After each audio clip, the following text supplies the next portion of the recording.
again. Open up your Bibles, if you would, to the book of John, John chapter 4. If you're still learning your way around the Bible, know that the Bible's divided into two categories, the Old Testament and the New Testament. And you say, what's the difference? Well, the Old Testament in its simplest form is before the birth of Jesus, and the New Testament is from the birth of Jesus on. John is in the New Testament. So there's Matthew, Mark, Luke, John. As you may know, if you've been here, that we believe that the word that the Lord has given us for this year as a church is the word pursue. And so we believe we're called to pursue Him. We're called to pursue the vision that He's given us. And so we're going to talk about it. We talked about pursuing God last week. We're going to talk about the other element as far as pursuing people, and which is very close to God's heart. We're going to pursue people and talk about those things. While you're turning to John 4, I want to read a passage to you from Matthew. You don't have to turn there, but I want to read this with you. And it says this: Jesus came and told His disciples, I've been given all authority in heaven and on earth. Therefore, go. Everybody say go. And make disciples of all the nations, baptizing them in the name of the Father and the Son and the Holy Spirit, teaching these new disciples to obey all the commands I've given you. And be sure of this, I'm with you always, even to the end of the age. So we believe that the mission that Jesus has given the church is to go make disciples. A disciple is a disciplined follower, a pursuer of Jesus. So that's what we're called to do. And so we want to simplify it for us. You say, why do you simplify it? Well, if you have a few conversations with me, you know why it's necessary that we simplify things around here. So here's the thing, is that we want to simplify it by saying that a win for us is to introduce, everybody say introduce. Introduce people to a real relationship with Jesus. We want them to really, not to meet a religion, but to meet Him. We want them to connect. Everybody say connect. We want them to connect with a life group. We believe that real change takes place in small groups, because we're not called to journey alone. We're called to journey together, to journey with other people, to have people around us and journey with them. And so we want to do that. And then we also believe that we want to help people discover. Everybody say discover. Discover their gifts, whatever it is that God has gifted them to do, so that they'll know what God has gifted them to do, and then they can use their gifts to change their world. One of the places that we help you discover that is we have Growth Track, which takes place after the 12:02 service. And we provide lunch, childcare, those kind of things. And it's a way for you to understand who we are as a church, what matters to us. We even give you a giftings test to help kind of locate and discover what your gifts are. But we do all of these things because we think when we're pursuing Him, these are elements that are visible in our lives. And so, but we're going to start with that as a church that's called to make disciples, that introducing people to a real relationship with Jesus is a big deal to us. So how many of you are at John 4? Everybody at John 4? So this is one of my favorite incidents, favorite situations that Jesus, that was connected with His ministry. He was walking, he was tired from his journey, and so he sat down by this well, and a lady came up to him that was a Samaritan. Now, for you and I, that doesn't mean much, but for them, being a Samaritan in their culture, Jews and Samaritans did not like each other. They didn't get along. There was a huge element of prejudice that took place between the two of them. And so this woman shows up. She's there in the middle of the day. The scripture doesn't say why she was there in the middle of the day. I mean, I have some suspicions. It could have been that she had a busy morning. It may have been as simple as that. But I also know that in their culture, shame was a huge part of their culture. She'd been married 5 times. She was living with a guy. And so I wonder if she was there in the middle of the day because she may have felt like when she showed up there in the morning and the rest of the town was around, that she was an element of conversation, may have been judged and condemned by people. And so maybe that's why she showed up, because she didn't want to have to interact with any of that. So she shows up, Jesus is there at the well, and he says to her, would you give me a drink of water? And her first response is, you're a Jew, I'm a Samaritan, why would you ask me for water? I mean, for somebody to make a statement like that, you can tell that obviously there's some pain there. There's been some history of some things that have taken place. That, she's experienced something as a result of this tension, of this prejudice between these two groups that's created a tremendous amount of pain in her life. Well, Jesus just pushed right past that and he began to talk to her. Began to talk to her about her relationship with God. And then he even said to her, he said, look, if you knew who it was that was talking to you, you would ask him for water, and he would give you water that you would never thirst again. And of course, she didn't know what he was talking about. So she said, man, do this for me so I don't have to keep coming to this well every day. And then he said this, he said, go get your husband. And I think the reason why he did that is because he realized that in all of us that there's this echo, this empty place in us that we're constantly looking to fill with something. Some people look to try to fill it with relationships. She may have thought, if I'm just married, if I just have the right guy, I'm going to be okay. Well, she's married 5 times and none of them were the right guy.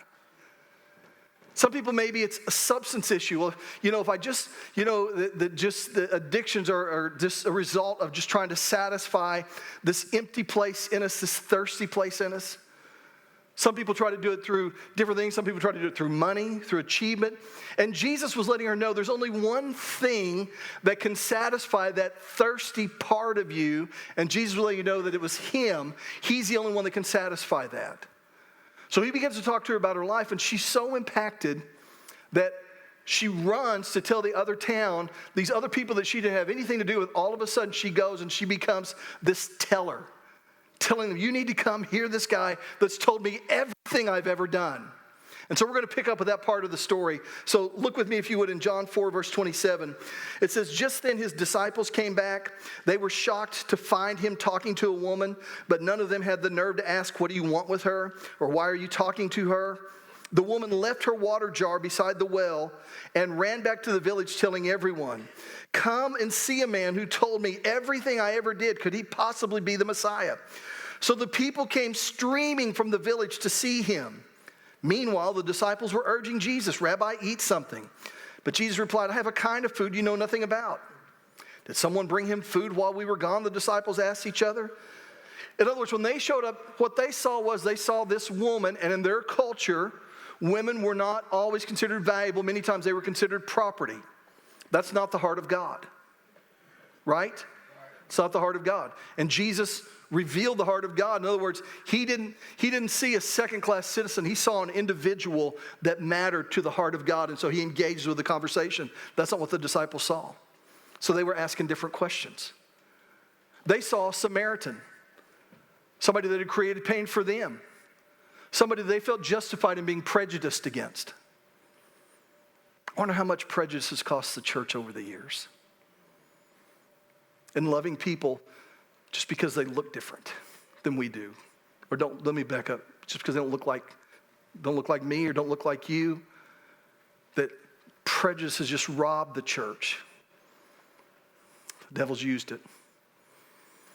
Well, the disciples look and they saw this Samaritan. Why is he talking with her? That's not what Jesus saw. So he continues talking, and then this is what he says to him. He said, my nourishment comes from doing the will of God who sent me, from finishing his work. You know the saying, 4 months between planting and harvest. But I say, wake up. Everybody say, wake up. Wake up. And look around. Say, look around. Look around. Wake up and look around. The fields are already ripe for harvest. The harvesters are paid good wages. And the fruit they harvest is people brought to eternal life. What joy awaits both the planter and the harvester alike. Wake up. Look around. In other words, what do you see? They saw a woman and wondering why he would be talking to her. They saw a Samaritan and wondered why would he be talking to her. He saw a human that had an empty place in her that only he could satisfy. And so he has a conversation with her and begins to talk to her about her story because her story matters. And begins to reveal why she does certain things that she does. And as she does that, her heart leans in so much so that she even leaves her water pot there and runs to the town with her water pot sitting. And he says, come hear this guy that's told me everything that I've ever done. If we're going to pursue people, if we're going to pursue them, we have to see them. We have to wake up. We have to be shaken out of our indifference. Shaken out of our just busyness, shaken out of our sleepiness, and awaken and see them and see what God sees. That he looks at somebody and it doesn't matter whether they look like me or not, doesn't matter whether they vote like me or not, doesn't matter, whether they drive too slow in the left lane or not, it doesn't matter. Sometimes those things matter to me. I want to know, why do you have to come to almost a stop before you make a right-hand turn? Just turn. That's not what he sees, though. He sees somebody, I see somebody with a driving deficiency. He sees somebody that has this emptiness on the inside, and they need Jesus. I'm not saying everybody makes a slow right turn needs, but anyway, but you probably do. So here's the thing, is that he sees that. And for us as a church, if we're going to be who God's called us to be, then we have to see what he sees. You're going to leave here today. You're going to engage in a community, engage with a family, engage in your neighborhood, engage at your job, at your school, engage in the different things that God has called you to be. And you're going to be tempted to see things that's not really the thing that God wants you to see. And they're going to be the things that frustrate us, challenge us, disqualify them from relationship in our life. If we just wake up, look, the harvest is white. It's ready. It's ripe, ready to be harvested. The fields are ready to be harvested. And in case you're wondering, no, he's not talking about agriculture. He's talking about people. Do you see them? Sometimes I turn on the news, man, I get so frustrated with the stuff I see, with just the amount of things that people say. But sometimes in my frustration, why I'm so frustrated? Because I don't see what God's seeing in that moment. Sometimes those things I see should remind me that the harvest is ripe. It's ready to be brought in. People are so angry in their passion because their passion has no purpose. It's ready. So for us to pursue them, we have to see them. Actually, I'm going to tell Coach Willard and some of our coaches and stuff like that. A young man was here today, and I'm shaking hands at the door as he's leaving. He shook hands with me. He said, "Hey, my name is so-and-so." And he said, "I've been coming here since September. You know, a lot of times in the messages, God really speaks to me. He's done things in my life." And I said, "Man, thanks so much. That really speaks to me." I said, "Where are you going?" He said, "Well, I'm going to the Marines." I'm like, "Oh, man, I really wish we could pray for you." And so I was asking him to stick around. So let me shake a few more hands, and I want to talk with you. And so as I began to talk, the reason why he came is because he wrestled and played football, so he knew our coaches, and those guys had an impact on getting him here. Do you know why? They saw him. Where's he going to? I don't know where the Marines are going to take him. They could take him to any part of the world. But forever, their handprint will be left in his heart because they saw him. He was here since September because somebody saw him. If we're going to pursue them, we have to see them. Wake up. Wake up. Look around. See them. Do you see? Wake up. Number one is this. You have to see them. Look at number two. Go with me, if you would, to Luke 14. It's the book before John. So before John is Luke. And in their culture back then, like in our culture, we may get together and grill burgers and talk or watch movies, ball games, stuff like that. Back then, because TV was really limited, back then what they would do is that was supposed to be a joke. So anyway, back then, thank you, they would tell stories. And Jesus is the master storyteller. And so somebody had said something about, hey, it'll be a great time to be part of this great feast at the second coming and that type of thing. So Jesus tells a story in regards to that. And so in Luke 14, verse 16, it says this. Jesus replied with this story, "A man prepared a great feast and sent out many," everybody say many. Many invitations. When the banquet was ready, he sent his servant to tell the guests, "Come, the banquet is ready." And they all began making excuses. One said, "I've just bought a field and must inspect it. Please excuse me." Another said, "I've just bought 5 pairs of oxen, and I want to try them out. Please excuse me." Another said, "I just got married, so I can't come." I don't know why, but anyway, so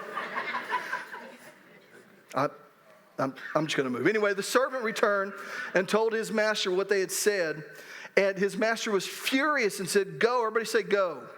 "Go quickly into the streets and alleys of the town and invite the poor, the crippled, the blind, and the lame." After the servant had done this, he reported, "There's still room for more." So his master said, "Go out into the country lanes and behind the hedges and urge anyone you find to come, so that the house will be full. comfortable, not really crowded. I want like lots of space. I don't want to navigate in the parking lot. Oh, that's not what it says? So that the house will be full. For none of those I first invited will even get the smallest taste of my banquet. Go to them, invite them to come. Why? So that the house will be full. Let me just say this. I'm going to say a couple things here, all right? All right, so here we go. You ready? I really believe this. I'm unapologetic about this. I believe that it is the will of God for every church that's doing the mission of Jesus, for every church doing the mission of Jesus, I believe it's the will of God for that church to grow. Amen. I personally do that. If you disagree with me, pray about it. Eventually God will show you that you're wrong, and then, then we'll pray about it. I'm just serious. So here's the thing, is that I believe that. And so, like, sometimes we have to point these things out. Like, if you're looking for a place that it's easy to get a parking space, that's not really our vision. You may not like it here. If you're looking for a space that no new faces are showing up, and it's just kind of comfortable because, we've just known each other and nobody really interrupts our thing, you're not going to feel real comfortable here. Because when I look at our future, my prayer is that, Lord, just help us to reach as few people as possible. Just help us to be indifferent. Help us not to see what you see. No. This is the heart of God. Go. He sent out many invitations. Urge anyone to come. Why? So that the house will be full. And he said, you have to go to them. And so if we're going to pursue them, we have to see them first, but then we have to be willing to go to them, to go to where they are, out into this messy, dark, broken world.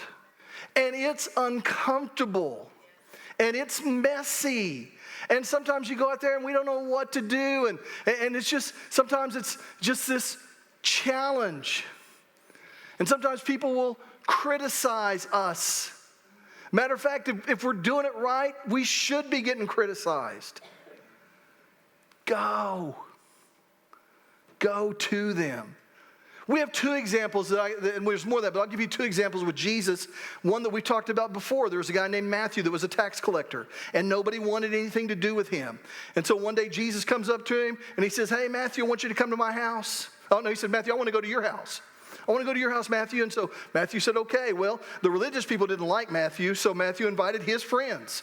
You know who Matthew's friends were? Tax collectors and disreputable sinners. If you're going to have a party at my house, these are the people I hang out with. These are going to show up. Jesus would look at him and go, I'm really kind of uncomfortable with the people that are here. Could you bring some really nice churchy people in? No, man, he was like hanging out, having a good time. And the religious people on the outside, and they weren't invited in. They asked Jesus' disciples, how come he hangs out with people like this? And Jesus said, go tell them that I didn't come for the well. I came to heal those that were sick. I didn't come for those that already see themselves as righteous. I came for those that realize that they are broken. That's why I'm here. And that's probably why it said there were many of this kind, disreputable sinners, many of this kind among Jesus' followers, because they were nothing like him, but they liked him. And you know what? He liked them back. But he went to them. He went to Matthew's house. There was another guy named Zacchaeus. You know him. Zacchaeus, remember, he was the wee little man? And the wee little man was he? Remember, he climbed up into a sycamore tree because of the Lord he wanted to see, right? And as Jesus passed that way, he pointed out and he said, Zacchaeus, what did he tell him? You come down. And why does he say that? Why does he come down? Because I'm going to your house today. What? I'm going to your house today. That's where your mind went. So here's the thing. So he goes to his house. He goes to the place of comfort, of familiarity for Zacchaeus, because Jesus was okay with getting his hands dirty with broken people. He went to them. Their stories were changed. Matthew writes one of the Gospels. You should Google Zacchaeus, what happened to him church history-wise. It's fascinating. People that were impacted just simply because he was willing to go to them. So we have to go to them. We have to see them and we have to go to them. Number 2 is this. You have to go to them. Number 3, 1 Corinthians 9. You're in Luke right there. So the next book over is John. And then after that is Acts. And then Romans. And then 1 Corinthians. And this is a letter that Paul wrote to church. Verse 19. Paul said this. He said, even though I am a free man with no master, I become a slave to all people to bring many to Christ. Why was Paul willing to serve? Because he connected with his service with eternity. It wasn't just empty work. It was connected to somebody's eternal destination. I'm serving them because it's connected. It may be connected to where they go for eternity. So he said that when I was with the Jews, I lived like a Jew to bring the Jews to Christ. When I was with those who followed the Jewish law, I too lived under that law, even though I'm not subject to the law. I did this so I could bring to Christ those who are under the law. When I'm with the Gentiles who do not follow the Jewish law, I too live apart from that law so I can bring them to Christ. But I do not ignore the law of God. What's that? Loving people and loving God. I do not ignore the law of God. I obey the law of Christ. When I am with those who are weak, I share their weakness. For I want to bring the weak to Christ. Yes, I try to find common ground. Everybody say common ground.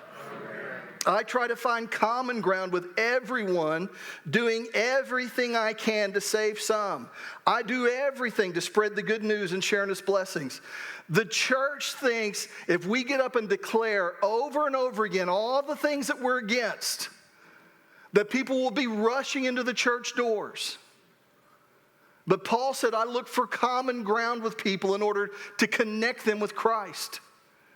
Does that mean that we never say the things that we stand for? I'm not implying that at all. But we do lots of that. We have to look for the places that we can connect with people in their culture. If we're going to reach a generation, we cannot be indifferent to the culture that they live in. Until they find Jesus as part of their identity. And so we have to reach into a world, we have to find a way to connect with them. We have to find a way that we go into their world and connect with this and say, this is like Jesus. This is like God. One example I've used before, and I would use another one, but I can't think of one that's better, so you're going to get this one again, is when Paul in the book of Acts went to a place called Mars Hill. And at this place, there were a lot of scholars, a lot of philosophers, there were a lot of Stoics, and they just did a lot of study, a lot of intellectuals.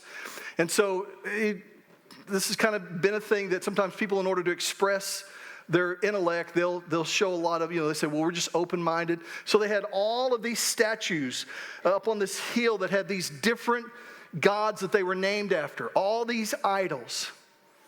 And today, if a minister was given a chance like that, I could hear a minister going and just preaching against the evils of idolatry. And all the Christians celebrating him. And yet the people that they were trying to reach, their hearts would be shut automatically. You know what Paul did? He got up and he turned around and he looked at all those idols. He said, I see that you guys are really religious. That there's all these idols. And he said, I want to talk to you about this God. And he points to one of the statues that says, to the unknown God. He looked for a way in their culture that he could connect with them and began to talk about Jesus and how this identified with who Jesus is and what his plan is so that he could bring Jesus into their world. And it says after that some of them believed. We have to be aware. I know all of us have different stories. My story is that I was raised in church. That may not be your story, and that's okay. Your story may be that this is your first time ever in church. Maybe you lost a bet. You heard there's donuts. Whatever reason you're here. But the truth of the matter is that people like me that were raised in church, sometimes if we're not careful, we can get such an affection for the way things were because they impacted us personally. Well, we did this when I was a kid, and it really impacted me. Yeah, but it's been a while since you were a kid. What are you saying? You saying I'm old? I'm saying it's been a while since you were a kid. And culture changes. It changes now quicker than it ever has. And so we can't be indifferent to that. We have to connect with them, find a way that reaches into their world and take Jesus into that place so that we can go with them and walk with them into ours. And so if we're going to be a place that pursues them, we can't be indifferent to their culture. We have to connect with them. Now, let me just say this. This was such an important thing that you may have noticed. I gave 4 points. Can you believe that? That's how big a deal this is to me, that I was going to add one more point. I mean, people have been scratching their head like, I don't know what to do with that 4th point. I'm going to give you a fourth point right here. Look at Romans chapter 10. You're in 1 Corinthians. Romans is the book before that. Romans chapter 10. Verse 11, it says, as the scripture tells us, anyone who trusts in him will never be disgraced. Jew and Gentile are the same in this respect. They have the same Lord who gives generously to all who call on him. For everyone, everybody say everyone. Everyone who calls on the name of the Lord will be saved. But how can they call on him to save them unless they believe in him? And how can they believe in him if they've never heard about him? And how can they hear about him unless someone tells them? How can they hear unless someone tells them? And so we have to take the responsibility to tell them.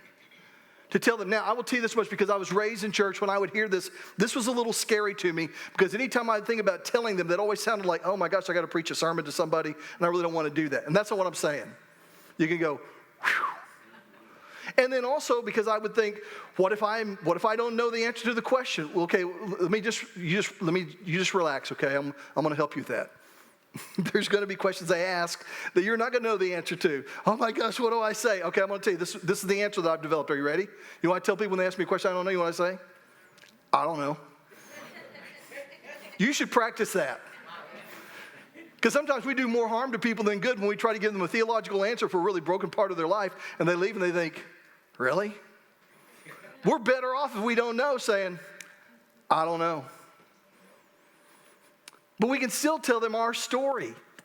You can tell them what Jesus has done in your life. Jesus heals a guy that was living in the tombs and was so tormented. He didn't even put clothes on. He was so tormented that he was cutting himself. That's not a new thing. He was so tormented by an evil spirit that he was cutting himself. And Jesus ministered to that guy, and the guy was set free. And he said to Jesus, let me go with you. And Jesus said, you go with your family and friends. You go tell them how good the Lord's been to you, how much mercy he's had on you, and what great things he's done for you. You just tell them what I did. Paul, who wrote 2/3 of the New Testament, stood in front of King Agrippa. And instead of saying, I have this great revelation about what redemption means, he looked at King Agrippa and began to share a story. I was a lawgiver. I was a lawkeeper. I had permission to arrest Christians. I'd had them killed. I'd separated their families. I was on the road to Damascus, and this light shined from heaven and said my name. It said, Saul, Saul, why do you persecute me? And he said, who are you, Lord? And he said, I'm Jesus whom you persecute. He said, my story was changed that day. In John 9, Jesus walks and there's a blind guy. And the blind guy wasn't religious at all, and Jesus began to talk to him. He'd been blind since he was born, and he was a grown man now, and Jesus prayed for him, and his eyesight was restored. He was healed. And the religious people came that didn't like Jesus. They're like, we know this guy is not of God. Tell us what you think. Tell us. And finally the guy looks at him, he goes, I don't know. All I know is I was blind. Now I can see. You can't argue with the change story. There's no question you can ask that disqualifies a story that's been changed by an encounter with Jesus. You don't have all the answers now, and you won't have all the answers then. But you can tell people what Jesus has done for you, how he's forgiven you, how he's restored you, how he loves you on your worst day, how he's given you hope whenever you were wounded or hurt. You can tell him how he's restored things in your life that you thought were lost. Well, why didn't God answer all of our prayers? I don't know. Well, why did this happen to my cousin? I don't know. All I know is that this is what Jesus does. He'll do it for you. You have to tell them. There are people in my life that I'm grateful that since I was a kid have told me. They told me, I'm here today because they told me. The Bible puts it this way, that to us, those people that have told us, that carry that message into our life, that their feet are beautiful because of the message they brought into us. The guy that we prayed for today, that forever those coaches' feet will be beautiful to him because they brought this story into his world. Corrie ten Boom said this, when I enter that beautiful city, talking about heaven, when I enter that beautiful city and the saints all around me appear, I hope that someone will tell me, it was you who invited me here. Who have you invited? Won't that be cool to be in heaven for somebody to come up and say, I'm here because of you. I'm here because of you, because you told me. You didn't know everything. You went to where I was. You saw me. I wasn't invisible to you. You weren't mad at me because I was different, because I didn't do always what you wanted me to. You just went to me, got involved in my messiness, in my broken world, and I didn't even know it was broken. You saw me. You connected with me. You told me. I'm here because of you. That's who we are as a church. That's who we're going to be. That's who God has called us to be. And there's people out there that need to hear his story, this good news. What's the good news? That all of us have sinned. All of us have done wrong, bad things. All of us deserve to be judged. But because of Jesus, when we give our lives to him, we step out from under judgment, and we don't get the judgment we deserve. That's good news.